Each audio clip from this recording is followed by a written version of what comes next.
కానీ కొంచెం అడమెంట్ గా ఉన్నారు ట్రంప్. అంటే మీరు వేరే విషయాలన్నీ చూస్తే ఇప్పుడు ఆయన మెరీన్స్ ని తీసుకొచ్చారు, 82nd ఎయిర్ఫోర్స్ డివిజన్ ని తీసుకొచ్చారు, ఈ మొబిలైజేషన్ ఆల్రెడీ అయిపోయింది. ఇప్పుడు సౌత్ కొరియాలో ఉన్న 40,000 మందిని కూడా విత్డ్రా చేస్తాను అంటున్నాడు. నేటో దేశాలలో ఉన్న అమెరికన్ ట్రూప్స్ కూడా విత్డ్రా చేస్తా అంటున్నాను.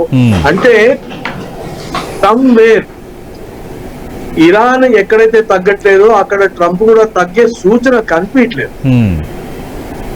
అండ్ నిన్న ఏదైతే ఉదంతం జరిగిందో, F-15 పడిపోవడము, రెస్క్యూ ఆపరేషన్ జరగడము, C-130s 2 కాలిపోవడము, వాళ్ళ హెలికాప్టర్ కాలిపోవడము, దాని తర్వాత ఒక ఆల్టర్నేట్ థియరీ రావడం, వాళ్ళు యాక్చువల్లీ రెస్క్యూ ఆపరేషన్ కాకుండా దాన్ని ఇస్ఫహాన్ నుంచి యురేనియం దొంగలించడానికి ట్రై చేశారు అమెరికా వాళ్ళు అని ఒకటి రావడం.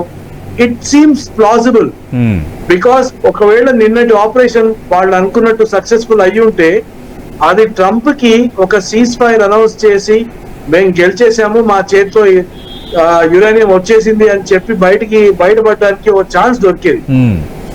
అది దొరకలేదు ఇప్పుడు ఆయనకి. ఇప్పుడేమో గడువు దాటిపోతుంది. సో అండ్ ఆల్రెడీ కొన్ని వార్తలు వస్తున్నాయి. ఇప్పుడు కర్గ్ ఐలాండ్ మీద కొంచెం ఏదో బాంబింగ్ జరిగిందని వస్తున్నాయి. అలాగే ఇరాన్ ఎనర్జీ హబ్పై కూడా బేకర్ దాడులు చేస్తుంది సార్ అమెరికా, ఇజ్రాయెల్. ఎగ్జాక్ట్లీ అండి. సో ఐ థింక్ ఒక లిమిటెడ్ బూట్స్ ఆన్ గ్రౌండ్ ఉదంతం జరిగే అవకాశం అయితే కనిపిస్తోంది.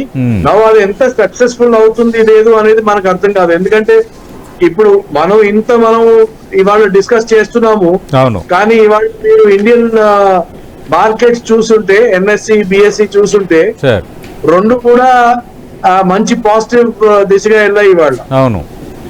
So market is also giving some indication Trump చేయకపోవచ్చు, చేయకపోవచ్చు అని.